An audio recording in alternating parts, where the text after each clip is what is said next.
Dear church family, what are you learning these days about making plans? It seems like recently just about every human plan on the planet has been challenged, changed, or canceled. So many cancellations. And that's hard to deal with, especially when those plans were plans for good things. However, I think one of the silver linings, one of the good things about this foiling of our human plans on a global scale, is the dramatic reminder to us all that we are not God. In James chapter 4, it says this, "Now listen, you who say today or tomorrow we will go to this or that city, spend a year there, carry on business, and make money. Why, you do not even know what will happen tomorrow. What is your life? You are a mist that appears for a little while and then vanishes. Instead, you ought to say, if it is the Lord's will, we will live and do this or that. As it is, you boast and brag. All such boasting is evil."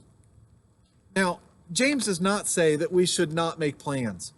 The Bible commends the making of plans. Just read the Proverbs or read the book of Acts to see the apostles making plans to the glory of God.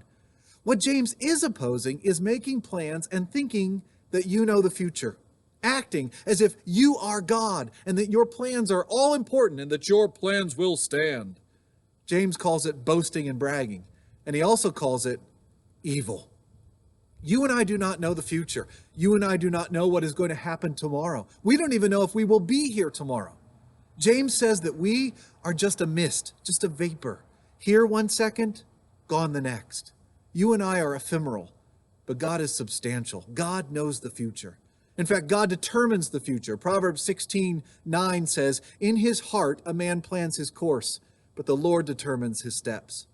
So James says that what we should do instead of boasting and bragging, instead of assuming our plans will stand, is to say, if it is the Lord's will, we will live and do this or that, which is basically submitting all of our plans to his sovereignty and his lordship.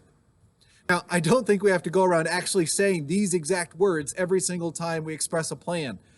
I'm going to call you tomorrow, Lord willing. Or I'm going to go look in the fridge, Lord willing. Though that wouldn't be all bad.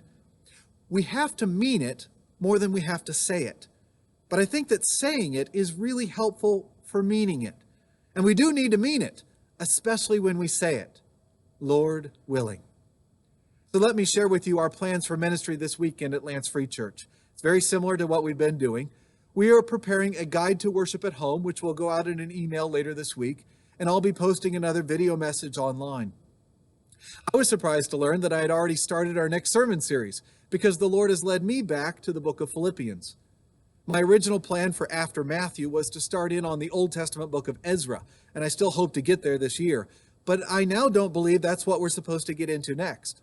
Apparently, that was just my plan. I believe now that God's plan for us is Philippians. So if you want to prepare a little, read through Philippians and maybe go back and watch the sermon from March 22nd again, the first video message, which is online. It was called, I Always Pray with Joy. There's a link to it in your email from the church.